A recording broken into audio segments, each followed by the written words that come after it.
At some point, hopefully, in my whole booktube journey, editing me won't have to pop in and like film clips for you to make my videos make sense. But I started editing and I was like looking through all the clips that I had for this video and realized I never filmed an actual proper like intro to this video at all. So here is me welcoming you to Loops and Lore with Meg and letting you know what this video is. So I had an idea to go through and film a reading vlog for the Lies of Locke Lamora because I had a work trip that I needed to do, and I was like, I'm going to be traveling a bunch within 2 days because I had to go down to Florida and back in the same like next day. Why don't I try to read as much of this book as I can and then film like a vloggy type thing to go along with that. So, a long story short, that didn't quite turn out the way that I thought it would, but you are getting a full book review of Lies of Locke Lamora at the end of this. So, there is some vlog type clips, and then it goes into my book review. So, hopefully you enjoy, and thanks for watching, and on with the video. Is 5 in the morning. I'm actually outside, and let's head to the airport.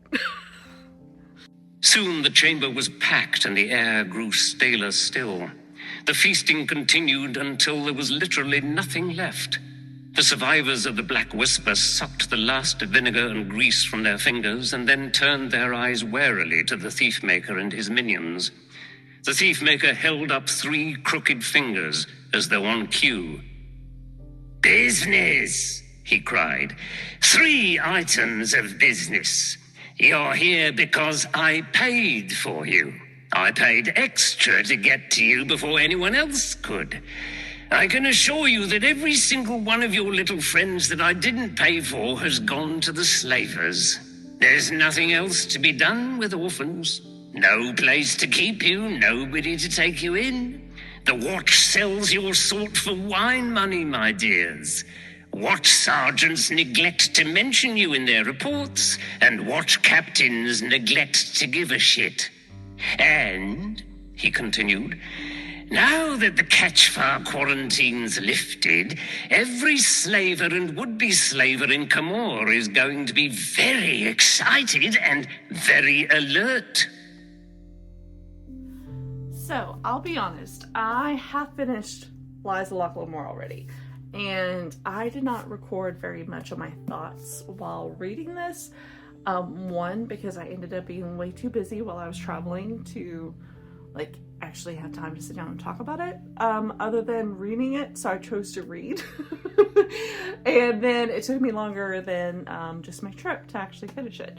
I think I finished it in like 6-7 days. I think what I'm going to do is I'm going to gather my thoughts about this book and just go ahead and do like a full review of this, and I think that's what I'm going to do. And yeah, so this will be a little bit like a fancy book review instead of a full-on vlog. So hopefully that's okay, and I'm going to go and start collecting those thoughts so I can do that. I am finally able to review The Lies of Locke Lamora by Scott Lynch. This was a fantastic read, and I can't wait for more. This is the first book in the Gentleman Bastard series. I do know that there's 3 books already out, and I believe the 4th one is coming out soon. I don't know how soon. I should have looked that up. Maybe it's this year, but I've definitely heard rumblings about it, so I think it is coming at some point. So, funny story, I said at the beginning of this, hopefully I won't have to keep on cutting in and all that kind of stuff. Well, I decided to be nosy and stop editing and then look at when book 4 was going to come out, because I was going to like plug it in as like a little like subtext type thing. And it turns out that Scott Lynch is in like a race of who's going to take longer to publish the next book of the series, if it's going to be him, George R. R. Martin, or Patrick Ness, because book 3 came out in 2013, and book 4 has had a cover for quite a long time and has no release date. So, that I can see. So we might be waiting a long time for book 4, but like, I saw also there's like a book 5 and 6, like with title information, so I don't know. I don't know anything, so just, ignore that. This story follows Locke Lamora, who is a orphan turned con artist and is the leader of this elite, like, thieves guild, basically, called the Gentlemen Bastards. And what they do is they go through and kind of con their way into getting their riches through these elaborate heists. And it's set in the city of Camorr, which is this really cool, like, medieval fantasy Renaissance Venice is the way that I explain it. It has these canals that run through the streets and has this kind of tension of the higher nobility versus this kind of criminal underground, which is so cool. And it has these really good high stakes of this fantasy world with some magic elements, but also these elaborate heists that are just woven in perfectly. If you can't tell, I really, really love this book. And what happens throughout this is there is this mysterious character called the Grey King who comes in and kind of threatens this balance that the city has between the criminal kind of underworld of it and the higher nobility. They have this secret peace, and the Grey King is basically coming in and upheaving that peace, and Locke Lamora and his Gentlemen Bastards are kind of caught in the web between all these different worlds. And I'll leave it at that. I don't want to give too much away because there's so many twists and turns within this that just keep you on the edge of your toes the entire time. There are like 3 main kind of themes and lessons that I want to talk about that are within this book.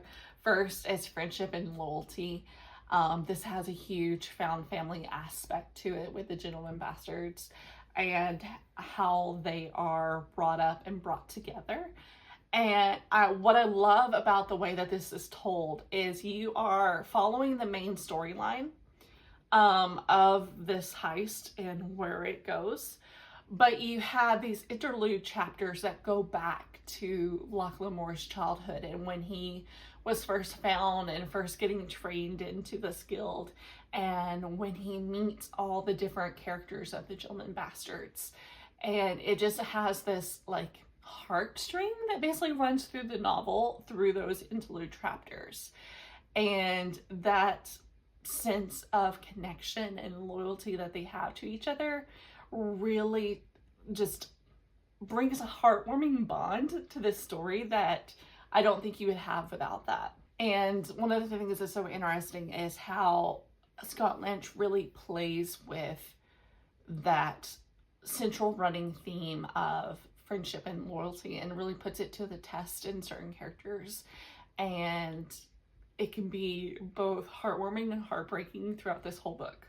The next is the themes of deception and morality, what the characters do and understanding that they're not necessarily good like people. They are not doing good things. They steal from, people, and it's not even like they steal from the rich and give to the poor. Like, they're just stealing from themselves. Like, it's not even like that aspect of it. So it's interesting to go through and like have these characters that you're rooting for, even though morally they're not who you would expect them to be. But also the kind of the idea of how much you should do to a city before the city will break, and how much you can do to a person before they see themselves as being evil. I think that's a really interesting point to all this, and play between the characters. Can you tell I'm having a really hard time talking about this without like going too in depth and like spoiling parts? So yeah, there's so much depth to this when it comes to the deception and morality of the characters and the world and the city in general. Like the city is a character, which I think is a really interesting theme as well, because Camorr is really a life of its own. It has a sense of being that I don't think I've gotten from many fantasy books. Like, it's very rare that the setting feels like its own part of the story besides just being the backdrop. and this city feels like it is living and breathing and a part of it. It has as much depth and world building to it as anything else within this book. Some of the common critiques. So I do use Google and like looking through other reviews to get my critique information. So some of the common critiques that I've seen of this is the prose that Scott Lynch uses. It can be kind of complex and it has a very distinct style, and if you don't like that style, it could be hard to read this book. Thankfully, the style worked for me. It felt like it was its own thing. It's very descriptive and very just, it felt like the perfect style for this city and these characters. And I don't know if I've read a writing style and a story and like characters and the setting that all meshed together as well as this writing style for this book did. Every character had its own distinctive voice, and you knew exactly who it was just based on the writing style. Like, it subtly shifted based on who you were reading from, and I think that's incredible. And like the writing style compared to like if a character was talking versus just like describing the world, it was breathtaking for me and so worth the kind of complexity that it had. The other is this book, it can be quite violent. There's quite a bit of graphic violence within it, and that can be very off-putting for some people. So if that is something that you need like trigger warnings for and stuff like that, I would definitely seek that out, because it is grim, it is bloody, it is brutal. And that's just not for everyone. Thankfully, that is something that I really dig. I love a good grim, dark fantasy, and this definitely fills the bill. Next, I'm going to talk about some of the things that I've seen as being the most loved part of this book, and it's definitely some of the most loved parts for me, and that is Locke and the Gentleman Bastards. They are some of the coolest characters I have read in a long time. And I know I've said that quite a bit recently because I really liked the characters in Empire of the Vampire by Jay Kristoff, and I really love the characters in Mistborn by Brandon Sanderson. This, I think, if these characters within this, I think, are even better for me personally, not because they're automatically better. Like, I think all of them are written on the same level and have the same care to them. Like, this and Mistborn are equal for me. I think in general, I like the characters within this a little bit more because they are particular to tropes that I really like. I love a good morally gray character. I love characters that are witty and sassy and will just say whatever they want, and and that kind of thing. So this just, it really hit home for me within that. And I just think that the group's dynamic with this is super electric. The humor, the heartbreak, it was all perfectly balanced. And between like Locke's quick wit and the way that his mind works when he's planning out all of these different heists, and then Jean's like heart and loyalty that he brings to this, it's just, both are just such an iconic duo. And all the other characters within the Gentleman Bastards just bring so much to the table that it just is the best dynamic I've read in a long time as far as the characters go. And then the schemes within this, I couldn't figure out where this was going. And that is such a great thing. It's been a while since I've read a book that I couldn't start putting together the pieces. And even the pieces that I felt like at the end, I'm like, oh, I should have saw that coming. I didn't. I fell for it. I fell for it every time.